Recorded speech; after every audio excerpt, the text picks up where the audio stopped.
Hi, welcome back. I'm Jenny. I'm the boss of me, and I hope you're the boss of you. I want to talk about the realities of homesteading. So, there's a couple things that I just wanted to kind of throw out there and talk about a little bit. And, we see all these videos of this beautiful countryside, lush plants, girls with hair,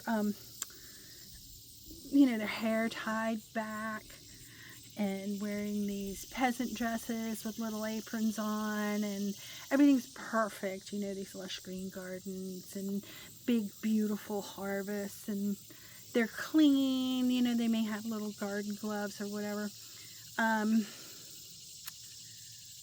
Not really. For one thing, like, I've got these hoverflies just hanging around. So bugs are one of the, well, let me go back to the clothing first. You see what I'm wearing? Tank top. Not much different, really, from what I was wearing when I was cleaning, because I'm out in the sun, it's hot, and, yeah, get sweaty. And now I got to put sunscreen on, too, because I'm out in the sun even more even than I was when I was living in Georgia. So, yeah, and a different kind of dirt. Like, it's not just getting sweaty and dusty from, cobwebs and ceiling fans. It's also dirt, like real dirt in the ground, or sawdust if I'm cutting wood, or, whatever. I don't have any livestock yet, but eventually there'll be things like hay and poo and, those kind of things. So, grass clippings. My house is full of grass clippings. I have to vacuum because I'm tracking it in the house, and I'm in and out all day long. So, the dirt is different, and it's a dirty dirt, not just like sweaty dirt, or I don't know how else to describe that. I guess you'll have to try both and see for yourself. But it was funny because when I lived in Georgia and I had my cleaning business, I always said I was embracing my inner hag, because everywhere I went I was dressed like this, and I usually just have shorts on. And I thought I was going to change that when I moved here, and not really. It's even worse now. The good thing about it, though, is like I can go to Walmart now and there'll be another lady in there with dirty jeans on, and she's got hair sticking out of her hair, Whereas when I was living in Georgia near Atlanta, I was like the only grubby lady in the store. So I'm not alone now. And, but I'm not really in my day-to-day working. Not really any different. I'm still dressed the same way. And I promise you, I'm not wearing skirts and dresses, and I may wear an apron, but for a different reason, not for an aesthetic, but for practical reasons. But anyway, I haven't changed the way I dress. I do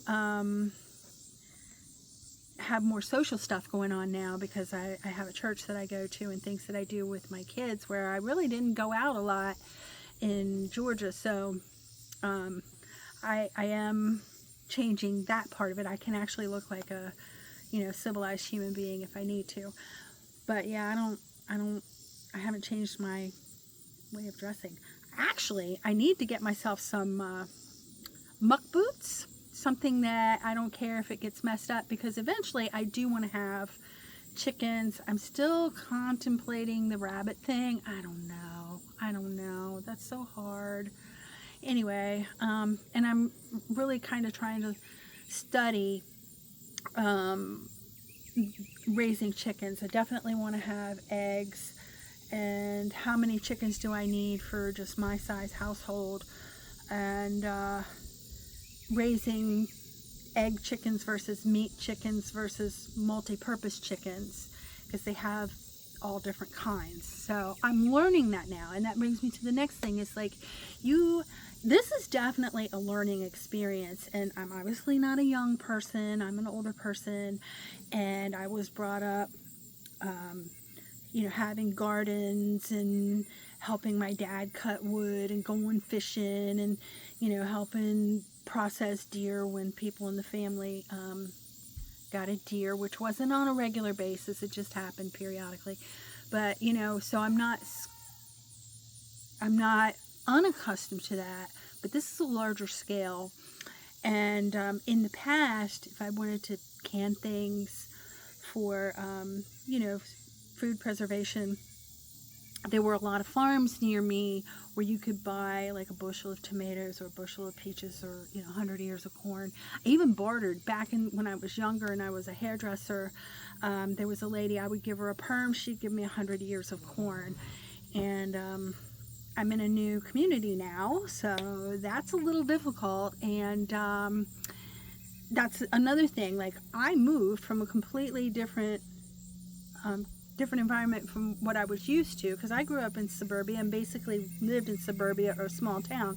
I'm in a really small town now, and I'm not the only person doing this here. Like, everybody's doing this here, and I mean, like, probably 80 to 90% of the people here do some sort of self-sustainability, whether it's just a good sized garden or actual farms. So it's completely different. They're raising their farms for either their own family or income. That's how they make money. That's how they pay their bills. So although, because I'm in Ohio, there's a very large Amish / Mennonite community here, and I haven't done this yet, but I am going to look into things that I don't necessarily want to grow or I'm not able to grow in large enough quantities here, about buying bulk through these markets, but I haven't gotten to that point yet. And which brings me to point number 3, is that it is a process. So I was very fortunate because winter's coming. I haven't really been through a typical winter, northern winter, let alone a hard winter, because last winter was very hard here. All across the northern United States, they had this polar vortex, and it was frigid in the top half of the United States. Well, I was in Georgia at that time. It was cold there, but it wasn't nearly as cold as it was here. So I'm going to have to reacclimate to that. And God bless my son-in-law. He's been collecting firewood for me even before I came here, because the house that I live in, the heat is supplemented with a wood stove. And so I have tons of firewood now, and we're talking about getting coal, and I'll do a video on that when I get to it. I'm learning about that. But you have to kind of think ahead.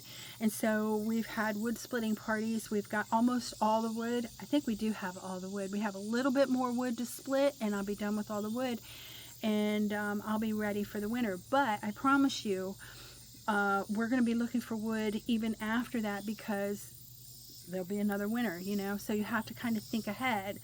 And knowing, like, my daughter, because I didn't move here till May, she was out planting before I even got here. She was starting seeds, and the plants went in. Some of them went in before I got here, and then a lot of them went in right after I got here. And so because she grows from seeds, she starts her tomatoes in February. Now, obviously, that's wintertime here, so she's got a whole setup on that. Maybe I should, she's moving it. It's in the garage here, but she wants to move it to her house where she's living, which totally makes sense. It would be so much easier for her. And so I think when she gets that going, we'll do a video on that so that you can maybe get some ideas from that. Because she's actually much better at this than I am at this point. She's actually lived it where I've kind of dabbled in it. I'll put it that way. But this has been a lifestyle for her.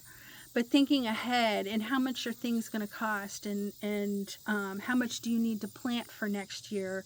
Did this work out? Did that work out? Like, this year we had problems with the rain, and that caused us problems with the corn, which was kind of a disappointment. I think we've gotten a total of 6 ears of corn when it was 2 40-foot rows, but there was just so much rain that most of the corn just rotted out. And we replanted the okra, and that's coming in now. I had problems with the green beans. I had to work that out. Now my regular green beans are coming in. I feel like that's kind of late in the season, but you know, it's happening. And most of the tomatoes that were planted this year are really for me to put away, put up for the winter. Next year's Candace's tomato year. So to give you an idea, there was 20 tomato plants planted this year. Next year there'll be 40 for her, plus whatever I want to plant for myself. And I don't entirely know what I need yet, because I've never actually planted a tomato, canned it, and then seen how much I actually go through in a year. So for me, this is also an experiment, and I'm canning them in different ways. And you know, in the past I've always just bought them by the bushel and canned them, you know, but it's different for me now. So how many plants do I need? And there are resources in books, like gardening books and preservation books, and online. There's tons of resources. There's mathematical formulas, those kind of things, all available to you to help you plan out your garden so that you know what you need to plant, you know, for your family, if you want to do that and put things up. And then making decisions like, you know, I love cucumbers. I really, really do. But I am cucumbered out right now. And the thing with cucumbers is, unless you're going to make pickles, they don't really preserve very well, you know. So I don't know that next year I really want to plant that many cucumbers. And the other thing is, like, which plant is hardier? So talking just about cucumbers right now, our regular green cucumbers that everybody knows were not as hardy as this heirloom kind that we have, they're like the size of a baseball, more or less, and they're yellow, they're not green. And the vines on the green ones started to kind of wither and, you know, just kind of run out before the yellow ones. I'm still picking yellow cucumbers right now. They're on their last leg too. But, you know, taking into account what strain of a certain vegetable or seed is going to work better for you, giving you the plant, you know, the product that you like, and be able to withstand in your climate. So I've just started kind of writing some notes of things I want to talk to Candace about, and thinking about what I want to plant next year, because it's going to be very different. There's things that are here that she's going to move to her house I won't have access to, like the cattle panels where you've seen the cucumbers and the loofah and the tomatoes are all growing on that. That's going to go to Candace's house next year. But there's some tomato cages over here. They're old and rusty, and somebody made them out of old fencing. I'm going to use that next year, because I think really, for me, I probably will do okay with 20 tomato plants. That's probably going to be enough for me. And since she needs 40, 20 is probably going to be plenty for me. And I'm not planting cherries. Like, she planted 5 cherries, and because they love the cherry tomatoes, I don't particularly like them. So I've got all these cherry tomatoes back here. I keep picking them, and I give them to her, but it's not the same. You know, I can go out and pick them. I'm not eating them, though. I'm just giving them to her. And it's just not the same as when you go out in your own yard or your own field and you pull things off the vine and you take them in the house and you eat them yourself. And so it would be better just to not plant them. But I do like the sauce tomatoes, so I think I'm going to probably do like,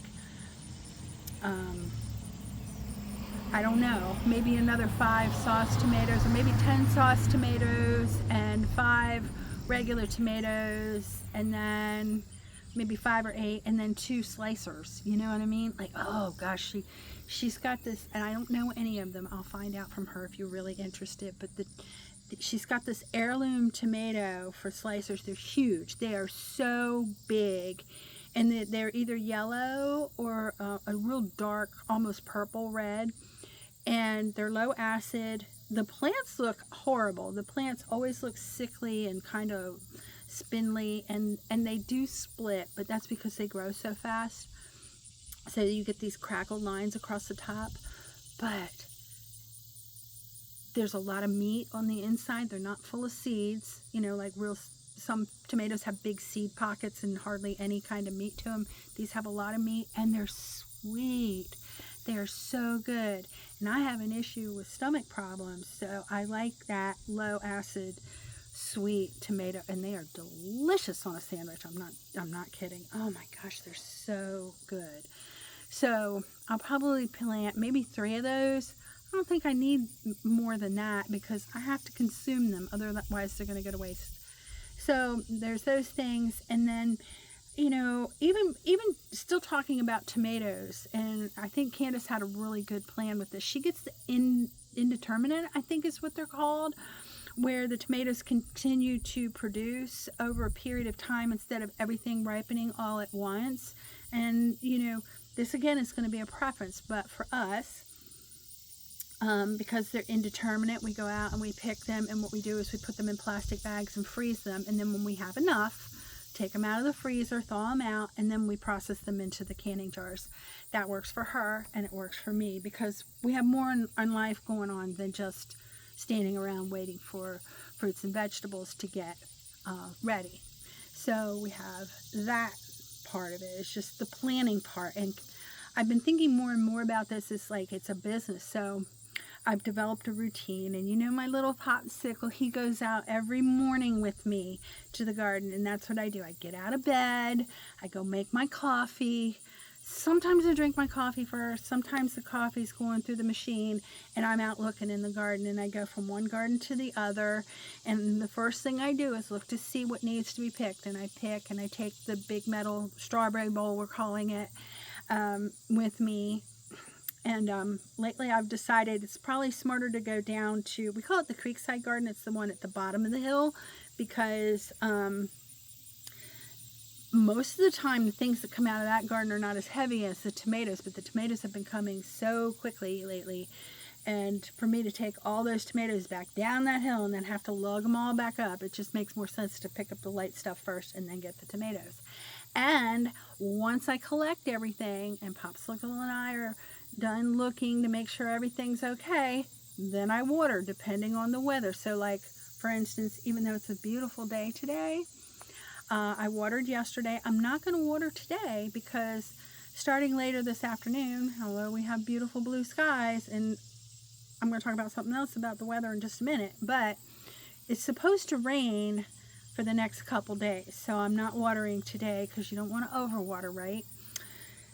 Which brings me to the next thing. I'm constantly looking at the weather, and the weird thing about where I live here, I've never lived in Ohio. So Ohio is a plain state. I lived on the opposite side of the mountains outside of DC. I've lived in the mountains in Frederick County in Maryland, and then I've lived in Georgia, which is southern climate, right? This is the first time I've ever lived in the plains, even though longitudinally we're about the same as Maryland.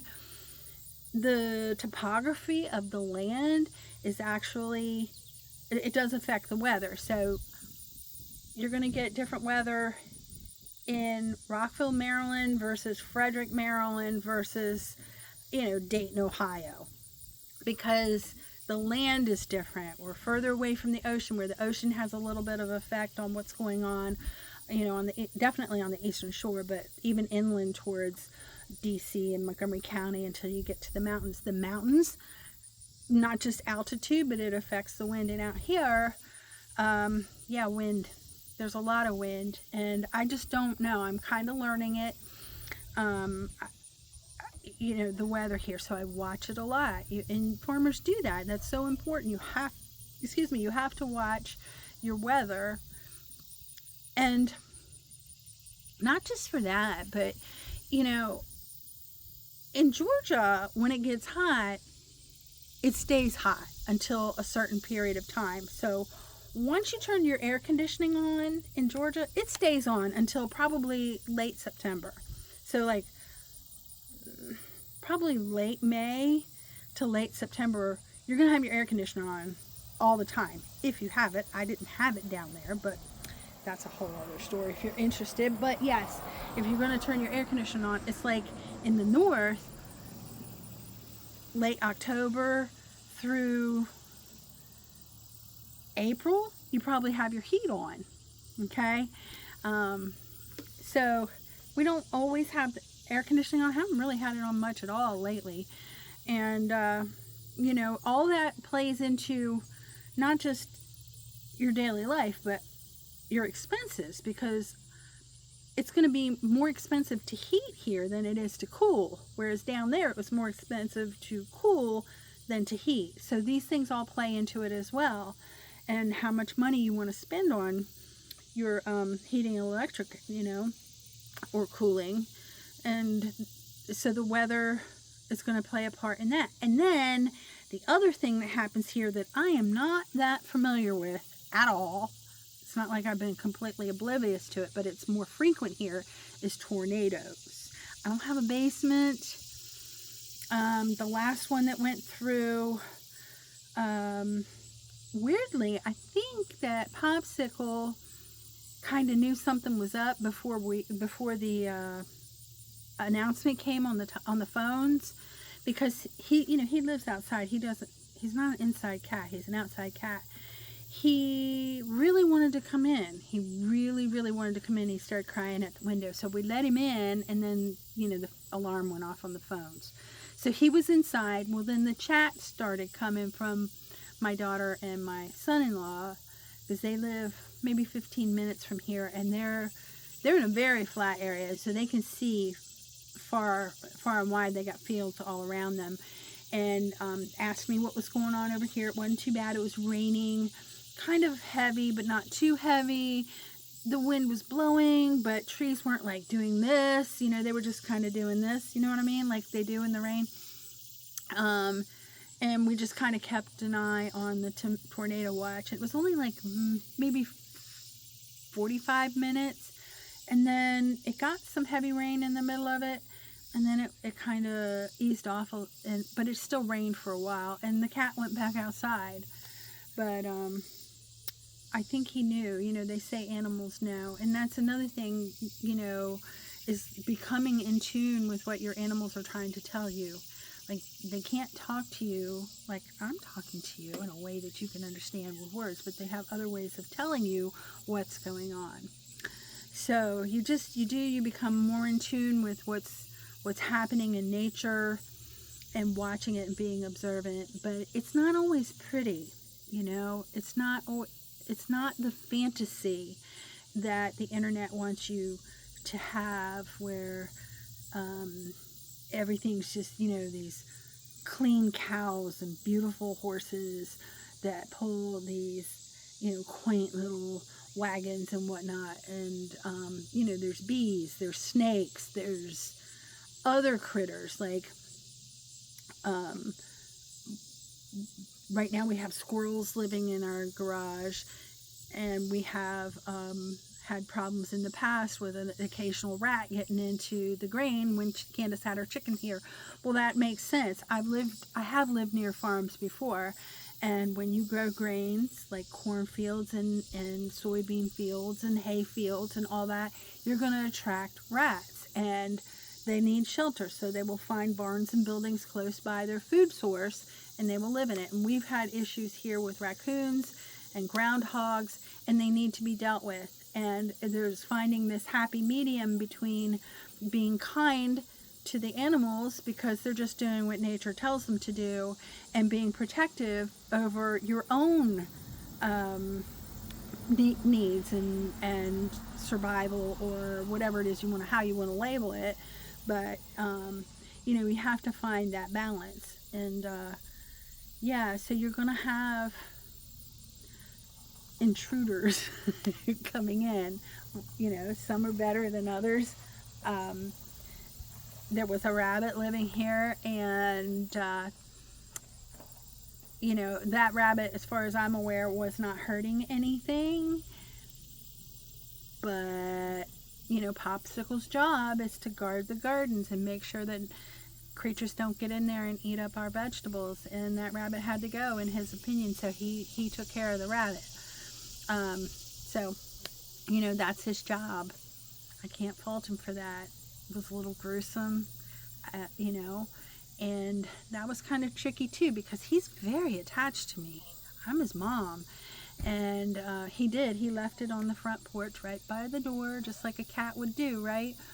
And I don't want to discourage that behavior, so I brought it in the house. I didn't just take it and put it in the bushes or something like that, you know, because I didn't want him to see me reject it, because I want him to continue to get squirrels and chipmunks and rats and whatever else is going to harm our production here on this. So yeah, now I make it sound like it's all bad and it's hard. It's not, because even though I'm new in the community, I can say that the people I have met have been very kind to me, as helpful as, you know, reasonably helpful, and they've welcomed me to the community, and it's rewarding. Like, it's just an adjustment, really, is all that it is. It's an adjustment. Every time you do something new, you have to adjust. When I moved to Georgia, I had to adjust, and eventually I felt very at home there. It was just time to come here, and I feel very at home here too, but I'm still learning.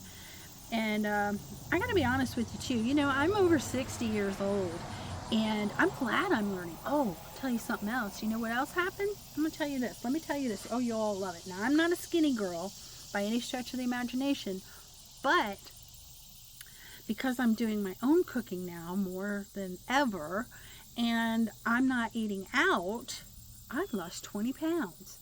I don't know that I'm necessarily doing more physical work. I mean, I go up and down. It's like 4 or 5 steps from the, you know, from the yard into the porch there, but I'm not going up and down flights of steps like I used to when I was cleaning houses.